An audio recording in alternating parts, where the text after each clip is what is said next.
Yeah, go ahead and introduce yourself again like you did before. Yeah, I'm Frank Reigelman. You want a cigarette? No thanks. I'm what you call a professional piano tuner. A guy who makes a living or tunes pianos. My job here at the University of Dayton to take care of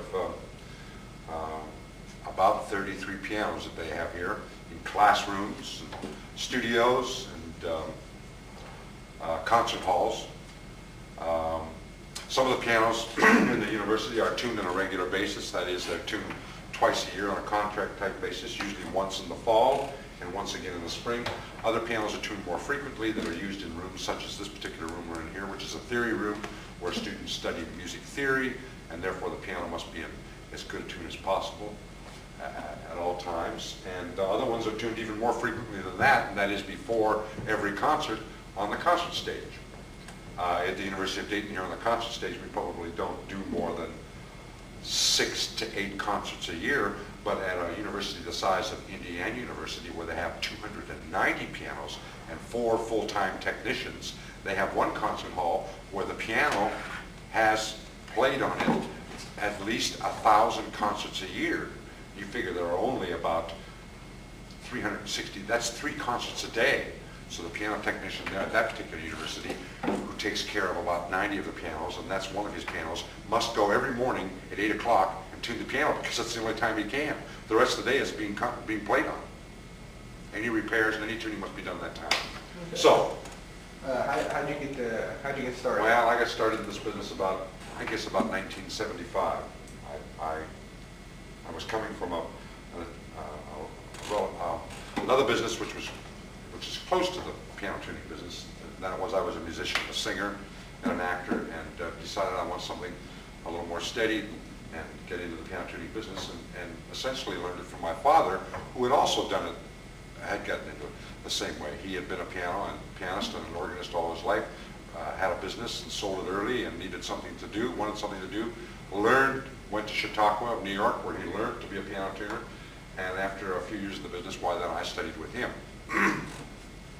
An interesting note to that is that my nephew, my 25-year-old nephew, my sister's boy, has recently here in the last 6 months indicated an interest in the piano tuning business and is now learning to tune pianos from my father.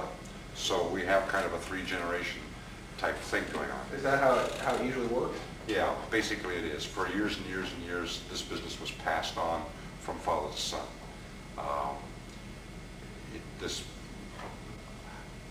Back at the turn of the century, and up until about 1925, or just shortly before the Depression, which is called the heyday of the piano, when almost every household had a piano in it, an old upright piano, and there were over 650 some odd piano companies in the United States.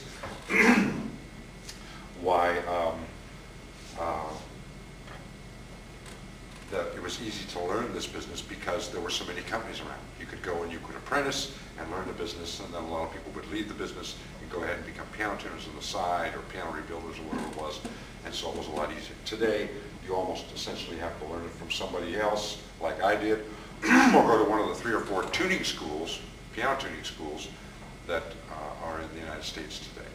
There are no factories. There are only 4 companies left today, so it's really impossible to go and learn. So it seems like the best way to learn is the way you did. Well, yeah, it is, because I service all brands of pianos. Asian pianos, American pianos, from all over the German pianos. Whereas if you went to, say, Steinway & Sons, you would learn to build and therefore service the Steinway piano, which is different from the Baldwin. It's a bit, not basically, but in some ways different from the Baldwin and the Yamaha and the other pianos. So yes, this is the best way to do it across the board if you want to learn the whole business. Yeah, it's a real craft. Yeah, it is a craft in the sense that it involves using skills with your hands, tuning or repairing or turning the pins that are in the pin block here with the tuning hammer, but you also have to have a degree of intelligence to be able to hear so that you can do the intervals, do the tuning, whatever it is.